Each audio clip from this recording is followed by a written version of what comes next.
আলমগীর যে অন্যায় করেছে আমার মেয়েকে, আমি আলমগীরের ফাঁসি চাই।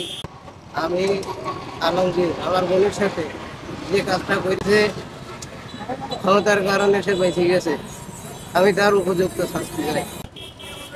আলমগীরের বিষয়ে আমরা খারাপ কিছু শুনতে পাই মাঝে মাঝে, এবং এই যে ঘটনাটা এটা যদি সত্যি হয় তার সর্বোচ্চ সাজা এবং শাস্তি, তাহলে তার উপযুক্ত সাজা হওয়া উচিত।